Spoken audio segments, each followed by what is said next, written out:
चलिए तो आज हम लेके आ गए हैं एजुकेशन 2020 इंडिया में।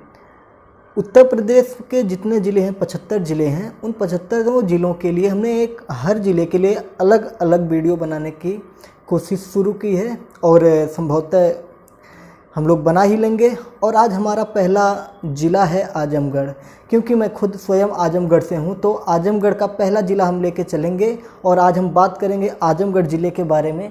तो हमने रोचक जानकारियां तमाम जगह से निकाली हुई हैं जो आपको बताएंगे, और जो भी आजमगढ़ के हैं, जो प्रदेश के हैं या भारत के हैं, वो आजमगढ़ के बारे में जानेंगे, उन्हें तो अच्छा लगेगा ही, लेकिन जो आजमगढ़ के हैं उन्हें आज मैं ऐसी ऐसी जानकारी आजमगढ़ के बारे में बताऊंगा, आजमगढ़ ज़िले के बारे में, कि वो स्वयं कभी अभी ऐसी जानकारियां उन्हें नहीं पता थी।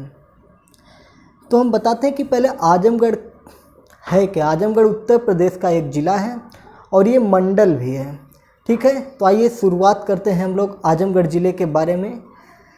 तो इसकी स्थापना से हम लोग शुरू करते हैं कि आजमगढ़ की स्थापना हुई कब थी। तो आजमगढ़ की स्थापना 1665 में विक्रमाजीत के बेटे आजम ने की थी। आजमगढ़ जो है विक्रमजीत के बेटे आजम ने की थी। अब विक्रमजीत कौन थे, तो ये जानना बहुत ज़रूरी है। विक्रमजीत जो थे ये मेहनगर के गौतम राजपूतों के जो थे वंशज थे। विक्रमजीत मेहनगर जो है आजमगढ़ का एक मार्केट है, शहर है, जो नगर पालिका क्षेत्र में आता है आजकल, वो उसके जो थे वो वंशज थे विक्रमजीत। और उन्होंने बाद में इस्लाम धर्म किन्हीं कारणों से स्वीकार कर लिया था और एक मुस्लिम महिला से उन्होंने शादी की थी। उस महिला से जो विक्रमजीत थे उन्हें 2 पुत्रों की प्राप्ति हुई थी। एक आजम खान, मतलब आजम थे, और दूसरा अजमत था, ठीक है। एक आजम था, एक अजमत था। दोनों ने आजमगढ़ शहर को किस तरह से बसाया और किस तरह से बनाया, आज हम उसकी चर्चा अब करते हैं कि क्या हुआ था। जो विक्रमजीत के थे 2 बेटे थे, आजम और अजमत। तो आजम जो था इसने आजमगढ़ जो शहर है उसको अपने नाम पे परिवर्तित कर दिया, मतलब इस शहर का नाम ही आजमगढ़ अपने नाम पर रख दिया। और जो अजमत था उसने यहाँ पे किले का निर्माण करवाया था। तो इनका वंशज जो थे, इनके जो वंशज थे ये चलते रहे।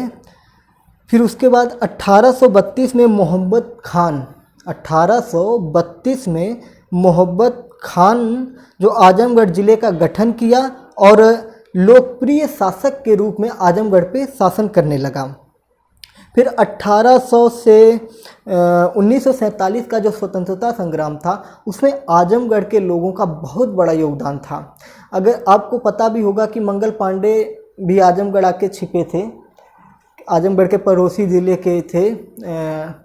तो 1857 क्रांति के वो जनक भी कहे जाते हैं, जो उन्होंने अंग्रेज को गोली मार के स्टार्ट की थी।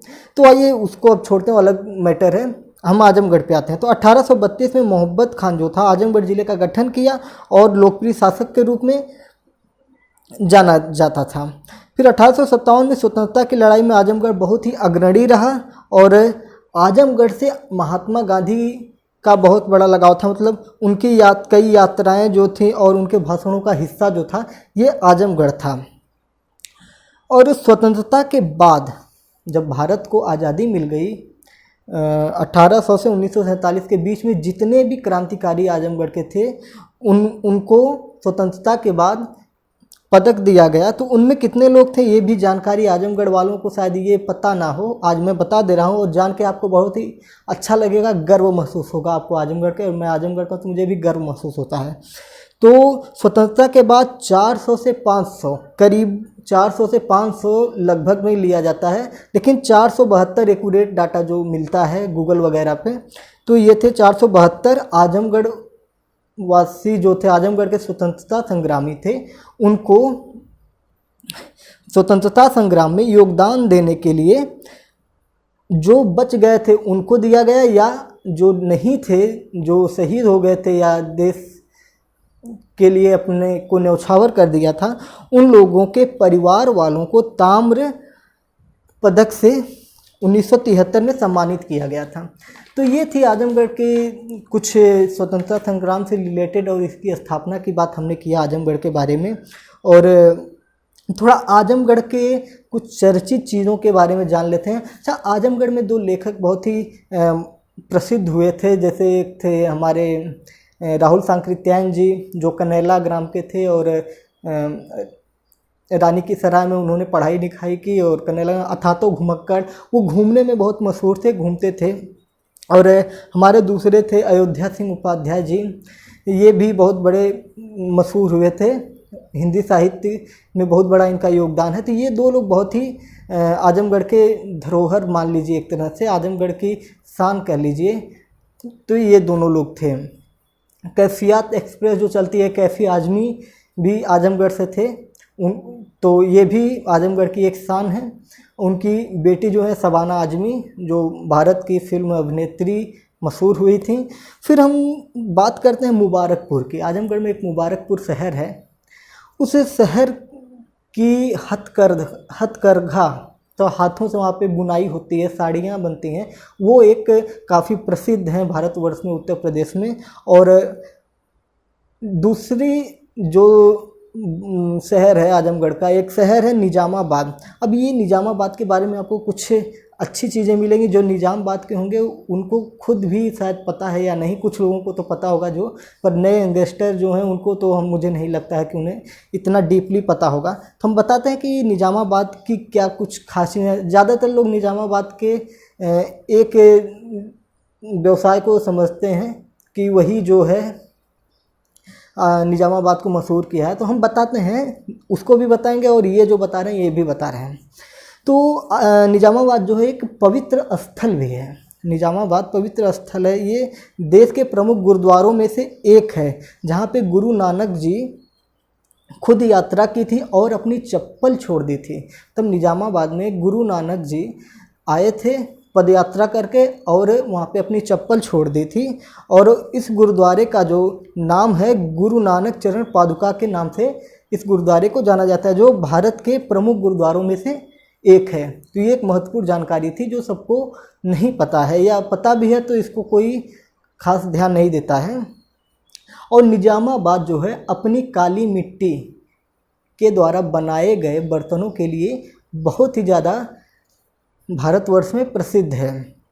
यहाँ के जो बर्तन होते हैं वो मिट्टी के बने होते हैं, और जो यहाँ पे घूमने आते हैं वो अक्सर स्मृति के रूप में, मतलब यादगार के रूप में यहाँ से बर्तन खरीद के ले जाते हैं। और चलिए हम आगे चलते हैं और यहाँ के प्रमुख धार्मिक स्थलों के बारे में जानते हैं। भंवरनाथ मंदिर है, दुर्वासा धाम है, भैरव बाबा महाराजगंज में है। ठीक है, भैरव बाबा जो है महाराजगंज में स्थित है। दत्तात्रेय एक बहुत ही पवित्र स्थल है। इसके बारे में आपको थोड़ा सा जानना चाहिए कि ये जो है तमसा क्या है, दत्तात्रेय जो है ये तमसा नदी और कुंवर नदी के संगम पर स्थित है। कुंवर नदी कोई नहीं जानता होगा कि कुंवर नदी भी आजमगढ़ में उसका संगम है। तो जो दत्तात्रेय है ये तमसा और कुंवर नदी के संगम पर स्थित है। आइए हम दूसरे पे चलते हैं, अवंतिकापुरी धाम। अवंतिकापुरी धाम ये हमारे पुराणों में इसका बहुत ही बृहद वर्णन है और बहुत ही इसकी लोकप्रिय कथाएं हैं इस जगह की। और ये भी जानकर आपको बहुत आश्चर्य होगा, गर्व होगा कि ऐसी घटनाएं यहाँ पे घटित हुई हैं आजमगढ़ में। तो अवंतिकापुरी जो है ये राजा जन्मेजय से जुड़ी हुई जगह है। और ये पड़ती कहाँ पे है तो आपको हम बता दे रहे हैं कि ये रानी की सराय में पड़ती है। ठीक है, ये रानी की सराय में पड़ती है। और राजा जन्मेजय जो थे, अब राजा जन्मेजय के बारे में एक लाइन में मैं आपको बता देता हूँ कि ये सांपों से इनका कुछ झगड़ा हो गया था। जो सर्प होते हैं, विषैले सांप, उनसे कुछ पारिवारिक लफड़ा हो गया था। पुराणों के हिसाब से इनके पिता वगैरह को डस लिए थे, उनकी शायद मृत्यु हो गई थी। तो ये क्रोध में आकर ऐसा यज्ञ करने लगे रानी की सराय में, जो अवंतिकापुरी धाम है, कि इन्होंने आह्वान किया कि विश्व में जितने सर्प हैं उनको क्या किए, बुला के उसी हवन कुंड में जलाने लगे। तो ऐसी कहानी है, पौराणिक कथा है जो ये अवंतिकापुरी से जुड़ी हुई है।